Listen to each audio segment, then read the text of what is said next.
Yes. Yes. Okay. All that we have to know is a state function is just looking at initial versus final condition. For example, if we look at change in temperature, well, we're only concerned with where was the final temperature and where did we initially start? We could have started at 25 and then went to 30 and then went to 28 and then went back to, I don't know, 32. Don't care. If we are just looking at where do we start and where do we end, the between does not matter. Thermodynamics just looks at where do we end up versus where do we start. There's a whole bunch of middle, but we'll consider that later. So, for example, the video reviewed reaction diagrams, and we're going to see this the rest of the year. Reaction diagrams just care about, okay, where do you start? And this is usually progress of reaction, time, and some kind of energy, usually. So reactant and product time. Well, is your reactant of lower energy than your product, or reactant of higher energy than the product? There's a whole bunch that goes on in between. But we're just looking at where do you end up versus where do you start. And we'll get to understand that more as the chapter goes.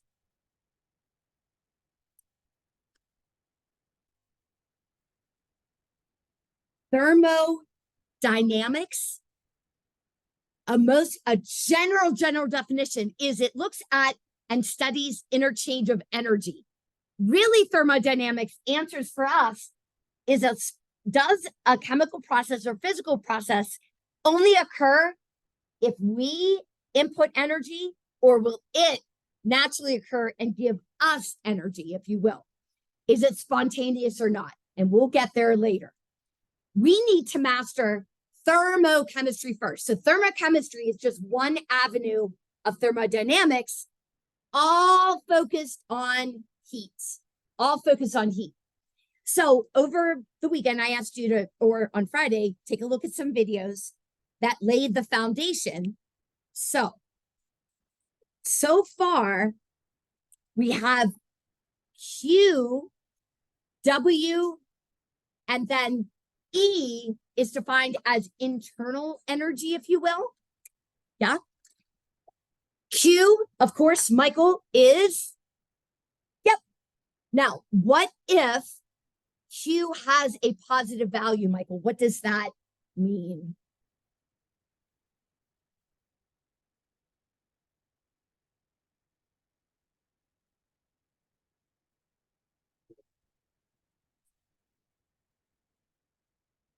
Whenever we are given a thermodynamic term, heat, we are evaluating, so we evaluate the magnitude, the number, but also the sign.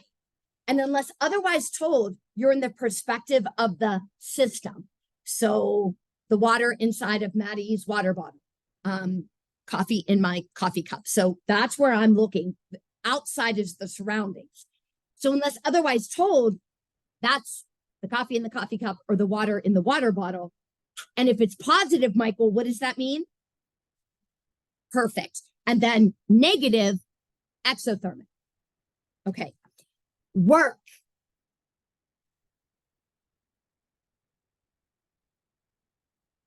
So we know physics, right? Work is force times distance. How could we get a force applied across a distance as far as a chemical reaction? And the video went through this. It is your option if you want to convey this with a negative sign or not.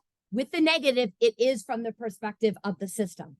And then, of course, the internal energy, we say, is a result of the heat plus whatever is going on with the work.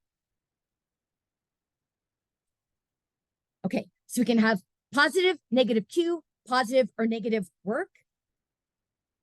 But those two factors are what go into what we call the internal energy of the system. All right, Simple example. Could I please ask you to read this and then we'll solve together?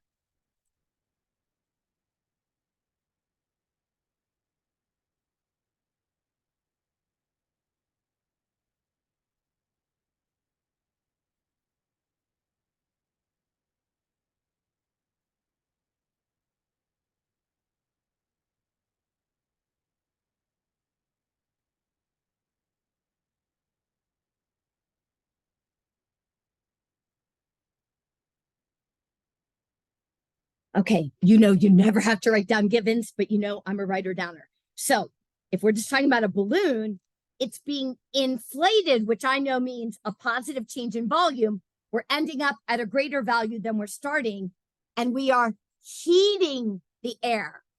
So already, okay, if we're heating the air, then we are adding heat to the balloon. I would call that the system. All right. So I begin at 4 times 10 to the 6 liters. I expand to 4.5 times 10 to the 6 liters. And I am told I'm adding 1.3 times 10 to the 8th joules as heat.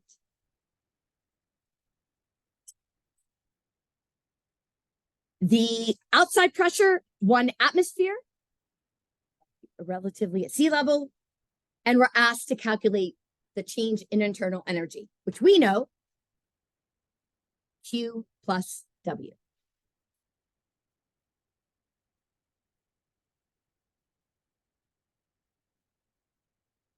And I tell you, from this point onward, our chapter is all about how do we find Q. Here, we are given Q. We just have to be cognizant of sign, value, and unit. Well, I know that energy can be in joules. Sounds good. So this will be 1.3 times 10 to the 8th. But we need to find work. Easy peasy.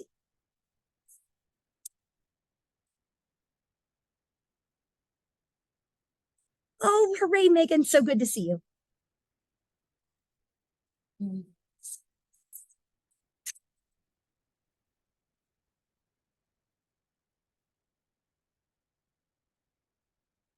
All right, so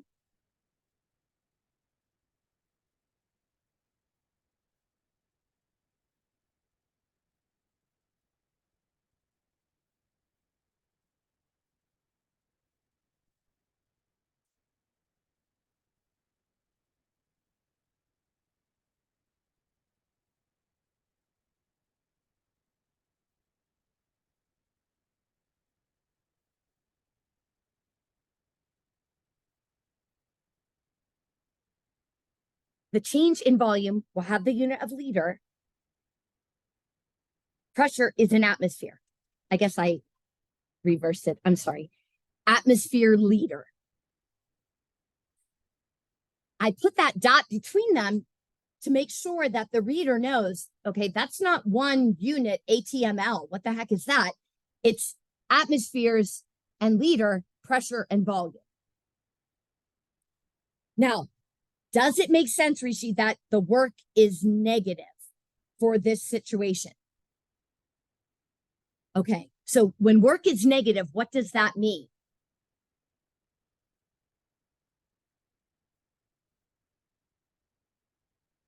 When Q is negative for the system, what does that mean?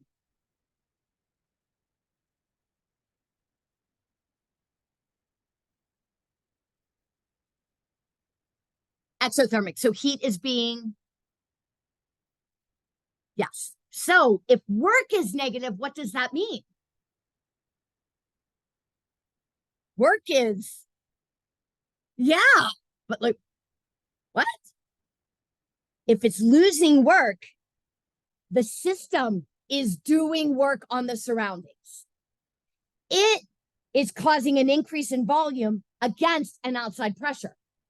If this were positive, then that means the system gains work. The outside did work on it, causing a smaller volume, from a larger volume. Yeah. Okay. So yeah, it makes sense because of what happened. All right. Now, atmosphere liter, I'm going to add work to Q, and I know energy needs to be in joule. Well, what's an atmosphere liter or a liter atmosphere? Here's our conversion. Yeah. So it would be negative 5.00 times 10 to the fifth atmosphere liter. And for every 1 atmosphere liter or liter atmosphere, it's 101.3 joules. And so we get, with sig figs, 5.1 times 10 to the 7th joule, which then we'll plug in.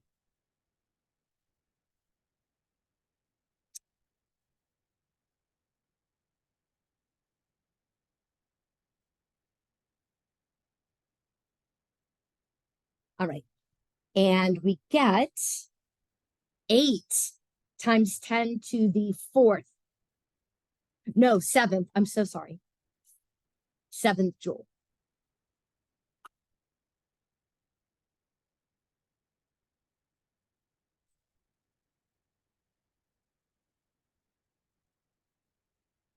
Okay, so this,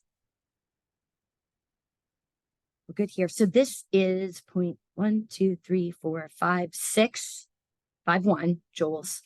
And then this,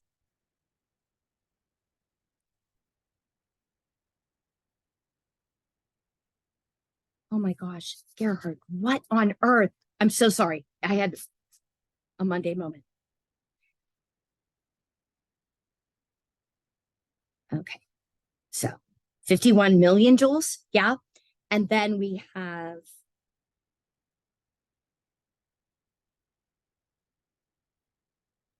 $80 million. Oh, crap. Sorry.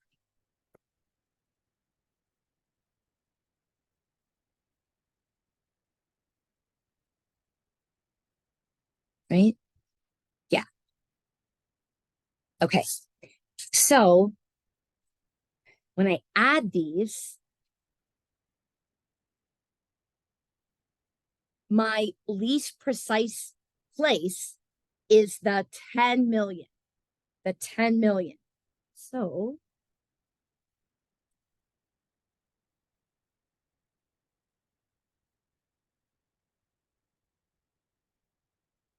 oh my gosh. At least I'm catching my own silly errors.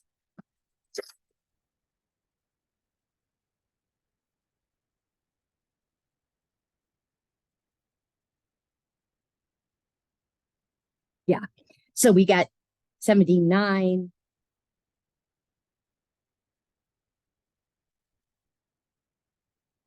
$79 million.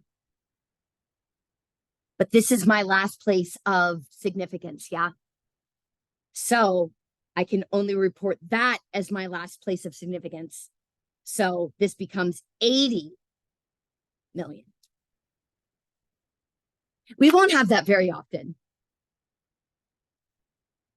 Go ahead.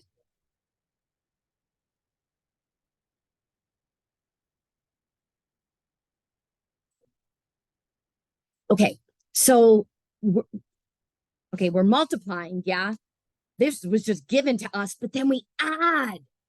And when we're adding or subtracting, it's the least precise decimal place, the last position of measurement.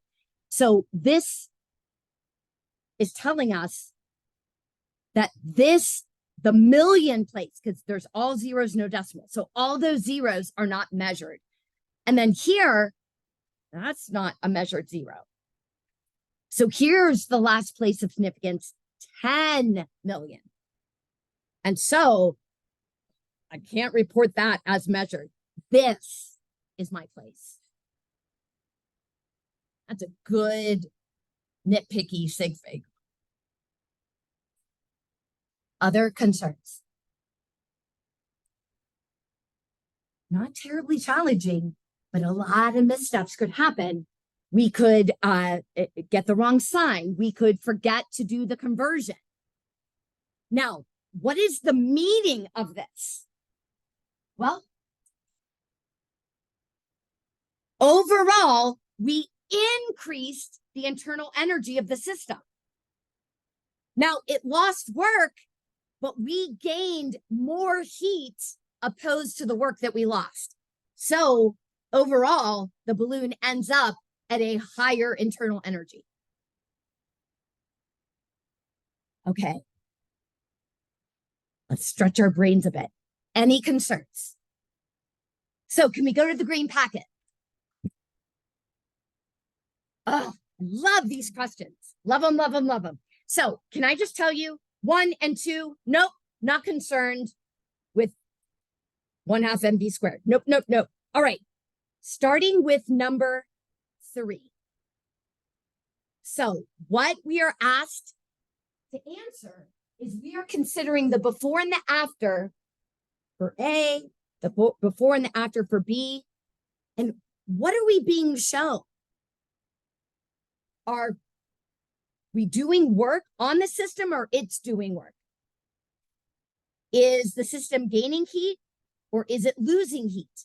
And this continues C and D on the back. So can we take 60 seconds? That is all that you're answering here. Positive or negative W, positive or negative Q. We might just be able to answer just one of them. Okay, very likely, just one.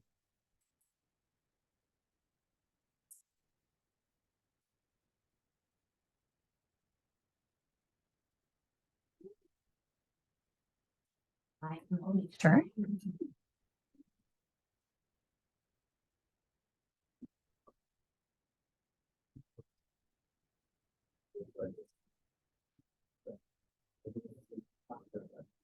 I just get pressed.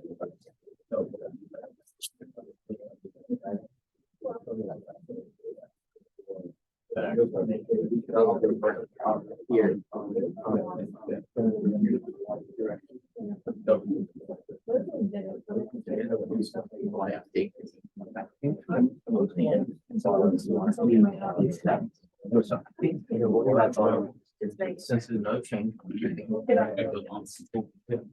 With the for work, yes. It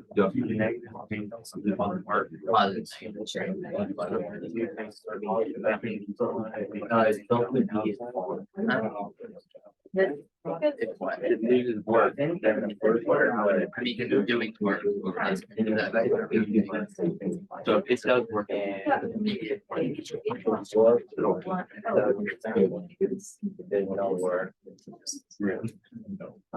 Yeah, I think.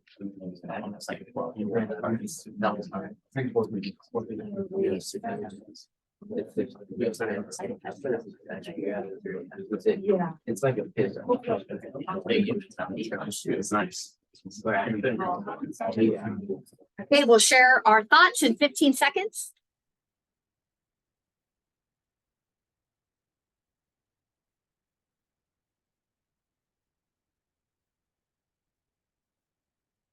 Okay.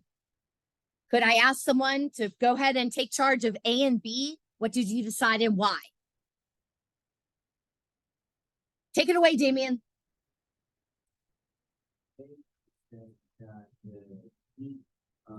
Increases and the system did not have work done. And for B, I said that the heat decreases and that there's no work done. Okay. Can you comment on why no work for A and B?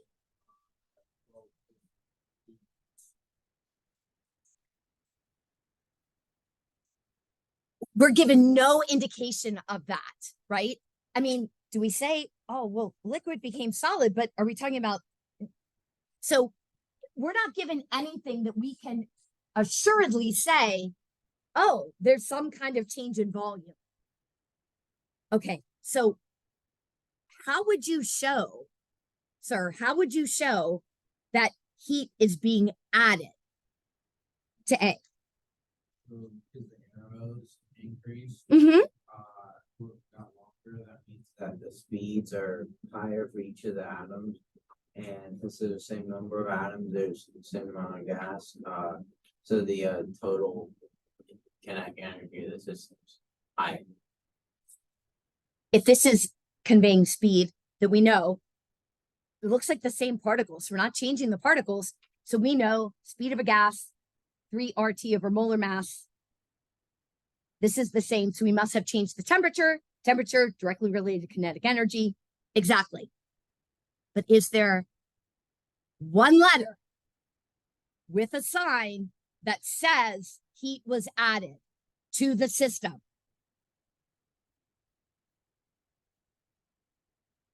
That's one way you can answer it.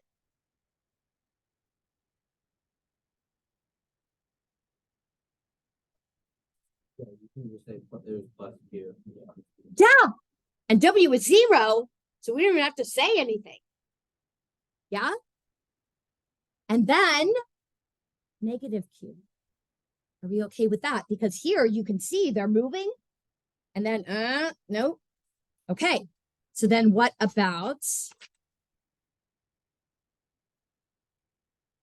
so if we want to take the perspective of, all right, the system was compressed. Work was done on it. Where here, this only moved because maybe we produced a gas. That's what it looks like, right? Before and then after we had sublimation happen. And so the system lost work. It did work against the outside to cause an increase in volume.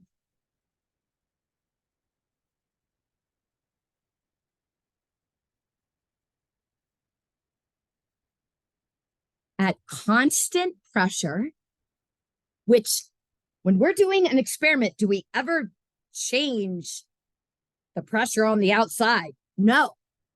At constant pressure, Q can be written as H. Heat under constant pressure, which is what we're doing 99% of the time, heat is equal to a capital H. The capital H doesn't directly mean heat. It is a fancy dancy word for heat at constant pressure, enthalpy. Oh, sorry, enthalpy. Okay, so if we take a look at this reaction, C3OH, with oxygen, we get carbon dioxide and water. What kind of reaction is that? Brilliant ones. Go. Excellent. Combustion. And what do we know about combustion reactions? One, we're going to get carbon dioxide and water out, but also, wow, absolutely. That's the only type of reaction we're expected to know is exothermic. So we would anticipate for this system that Q would be negative, right? So therefore, delta H is negative. Oh, glory. Don't you know? Don't you know? All right. shoot. Okay. So, what should the reaction diagram look like? So if this is start and finish, progress of reaction, reaction coordinate, whatever, and this is relative energy, which we could say could also be heat content. Exothermic.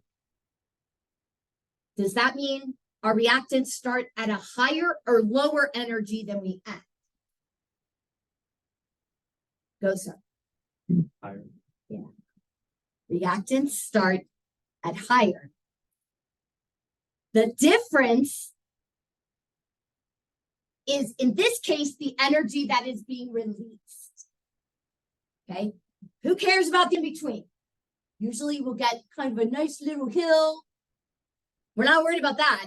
We're worried about this versus that. All right. So, if we take a look at 4, obviously, and just because the delta H is negative, that alone tells us exothermic. Always, always, always. Plus, we know it's combustion, but that just like doubles our assurance. All right. So then it asks, okay, given these different fixtures, which is properly representing the reaction? It'll cooperate in a minute.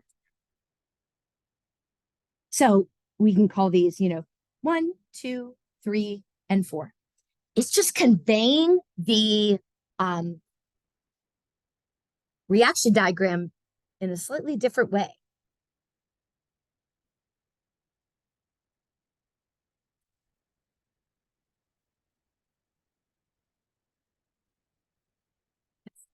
So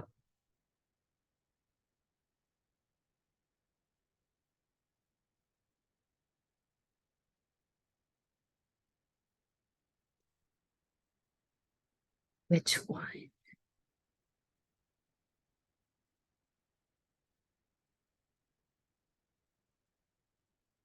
Comparing what we have over there.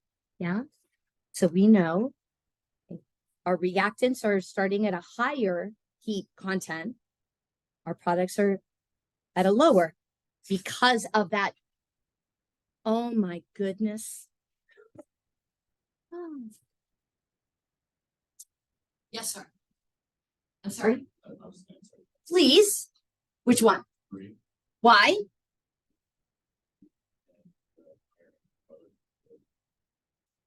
So we need where the reactants are at a higher enthalpy. So 4 and 2 out. But why Isaac is 1?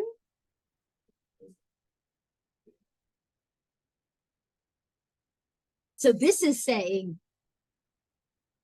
in essence, we started with this and we need it to input energy to get that. Absolutely, absolutely true. Concerns. So it's just a twist on that.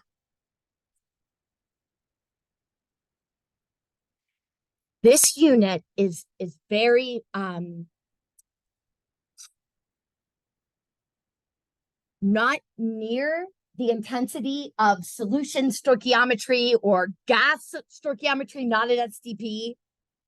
A lot of the heavy theoretical stuff that we did last unit. So it isn't terribly difficult, but it's new. Yeah, it's new stuff. So because of that, it can appear as if it's difficult. So this week, we're getting interrupted with PSCT tests. Tomorrow, 8th and 9th graders. Wednesday, sophomores. Juniors, Thursday. So we will lose juniors Thursday. We are going to just really crank out the content so that the rest of the week we can practice, because we'll lose all our juniors on Thursday. So Thursday being a double period, I foresee that one of the periods you can absolutely use as a study hall seniors and sophomore, or sophomore, you could work on the problems that we did on Wednesday on Thursday, because I'll lose you Wednesday. And then one of the periods will be just practice problem solving. And so juniors, I'm so sorry, but that's just what you'll mix. You won't miss new content. It'll just be time to practice. Okay, yes. No. Praise the Lord, because that is just a whole bunch of crazy. So, no, and it's going to be period 1 through 4 as of now. And as I said, I think it's really good, those poor youngins. So 8th and 9th graders, they're going first. So I think we'll figure out, hopefully by Thursday, exactly how long it'll take and that kind of thing. But no, it's we're doing a regular schedule. Okay.